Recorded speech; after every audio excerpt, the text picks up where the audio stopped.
Bonjour à tous, bienvenue aux 5 infos du Real Madrid et on commence ce 5 infos par une recrue qu'a fait le Real Madrid pour son équipe jeune. Le Real Madrid a signé le gardien Ilya Voloshin, un gardien ukrainien de 17 ans, ce qui fera un deuxième gardien avec Lunin de la même nationalité, sauf que lui a juste 17 ans et qu'il intégrera le Real Madrid des jeunes. Je n'ai pas trouvé beaucoup d'informations à son sujet. J'ai regardé sa fiche Transfermarkt. On apprend qu'il est né le 15 janvier 2007, donc il a 17 ans, il mesure 2,2 m, c'est un très grand gardien d'origine ukrainienne, il est gaucher. Comme je vous le disais, il sera intégré dans l'équipe des jeunes, donc il rejoint le Real le 29 janvier 2024 et son contrat s'expire le 30 juin 2026. Encore une nouvelle recrue jeune pour le Real Madrid. Je vous avais déjà évoqué le cas de Jérémy De Leon, cet ailier gaucher qui a signé il n'y a pas longtemps au Real Madrid. Ce qui est sûr, c'est que ce gardien pourra venir quand même avec de la confiance, car il peut avoir comme exemple Lunin qui était quand même arrivé aussi assez jeune,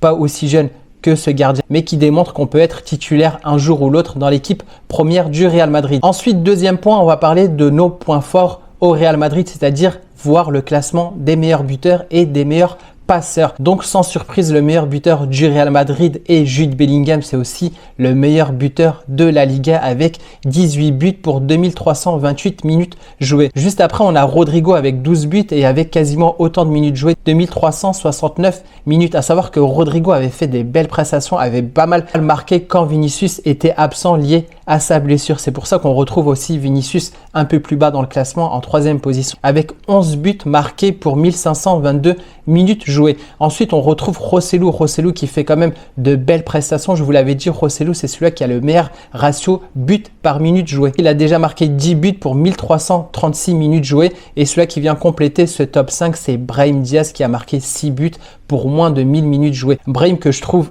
excellent quand il fait des entrées en jeu. Quand on regarde ce top 5, on voit qu'on a pas mal d'attaquants qui marquent. On a quand même Jude Bellingham en surprise. C'est étonnant quand même de le voir autant marquer avec le Real Madrid, lui qui a un profil plutôt, on va dire, milieu offensif. Mais là où je voulais en venir, c'est que tout le monde peut être dangereux au Real Madrid. On a pu le voir dernièrement avec Tchouaméni qui avait marqué de la tête pour offrir la victoire au Real Madrid. On a aussi Rudiger qui marque souvent. On peut aussi mentionner Carvajal qui nous a aussi sauvé. Lucas Vázquez a aussi marqué, Mendy également. Le Real Madrid est dangereux sur toutes les positions et c'est ce qui fait la force du Real Madrid. Et maintenant, on va regarder le top 5 des meilleurs passeur du Real Madrid. Donc forcément, on retrouve Jude Bellingham qui fait une saison XXL avec le Real Madrid avec 8 passes décisives. Ensuite, on a Rodrigo. Comme je vous le disais, Rodrigo, c'est quand même un joueur assez complet. Contrairement à Vinicius, il est buteur, il est aussi passeur. Il a 7 passes décisives. On a aussi Toni Kroos avec 7 passes décisives. Puis ensuite, Modric avec 6 passes décisives. Et Modric, ce qui est étonnant, c'est qu'il a 1250 minutes jouées. Je vais en revenir sur le point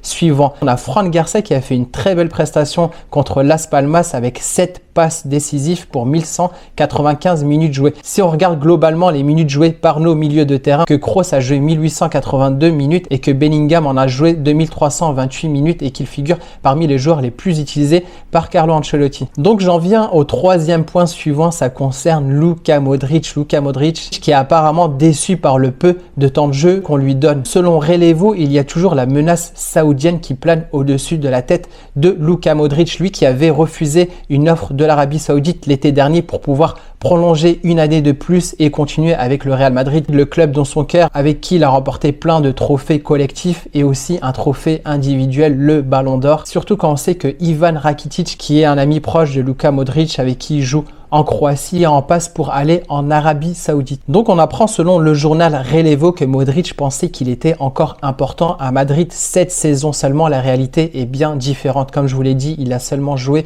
1228 minutes. Donc si on regarde plus récemment, il n'a pas joué contre Almeria, il n'a pas joué contre Las Palmas. Je vous avais parlé des mots qu'avait Carlo Ancelotti qu'il n'avait pas envoyé en échauffement car il estimait que s'il envoyait Modric en échauffement, c'était pour le faire jouer. Il y a un malaise autour du cas Modric car le joueur estime que le club n'a pas respecté sa part du contrat et qu'il avait eu quelques garanties de temps de jeu, ce qui peut peut-être expliquer pourquoi il n'avait pas signé en Arabie Saoudite. On l'avait dit, ok, tu vas sûrement jouer pas mal de minutes, mais la réalité est différente. On dit aussi qu'il savait que le club souhaitait miser sur la jeunesse, mais il s'attendait tout de même à avoir un temps de jeu plus conséquent. Son contrat se finit dès la fin de saison. Modric estime qu'il peut encore donner de sa personne pour le Real Madrid. Il ne veut pas être utilisé comme un second couteau par Carlo Ancelotti. Donc à côté, on a les Saoudiens qui surveillent de près cette situation parce que s'offrir Luka Modric en Arabie Saoudite, ça ferait une bombe un peu comme Benzema. Donc tout porte à croire que si Modric n'a toujours pas de temps de jeu un peu plus conséquent, il y a de fortes chances qu'il aille en Arabie Saoudite. Est-ce que pour vous, Modric mériterait plus de temps de jeu? Je sais que Valverde a été beaucoup utilisé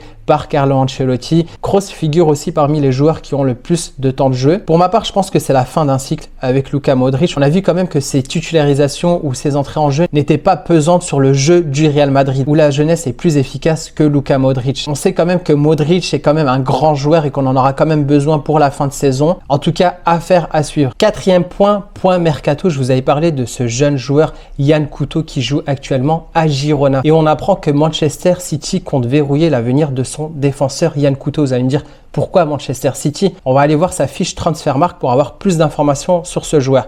Donc il est né le 3 juin 2022, donc jeune joueur de 21 ans. C'est un international brésilien, il joue arrière droit comme je vous l'ai dit. Son meilleur pied c'est forcément le droit. Son club actuel c'est Girona. Il est dans l'équipe depuis fin juillet 2022 et son contrat va jusqu'en juin 2024. Donc il est en fin de contrat avec Girona. Mais si on regarde un peu plus bas, on voit qu'il a été prêté par Manchester City et qu'il est en contrat là-bas jusque fin juin 2025. Donc Manchester City a prêté ce joueur à Girona car on le sait, Manchester City a déjà pas mal d'arrière droit. On a Kyle Walker qui est le capitaine de City qui a un contrat jusqu'en 2026. On a aussi un jeune joueur formé par Manchester City qui est Rico Lewis, d'ailleurs qui a une meilleure valeur marchande que Yan Couto. La valeur actuelle de Yan Couto est estimée à 12 millions d'euros. Étant donné que Yan Couto est dans le collimateur du Real Madrid, Manchester City souhaiterait renouveler son joueur. Pourquoi? Parce que ça augmentera sa valeur marchande et ça pousserait le Real Madrid à mettre plus d'argent pour Yan Couto. Comme je vous l'ai dit, ça va être difficile pour Yan Couto de revenir à City parce que le poste est assez verrouillé. Du côté du Real Madrid, on sait qu'on a des lacunes au niveau du poste d'arrière droit. On a Carvajal qui est le seul à ce poste-là. Lucas Vazquez qui est revenu de blessure.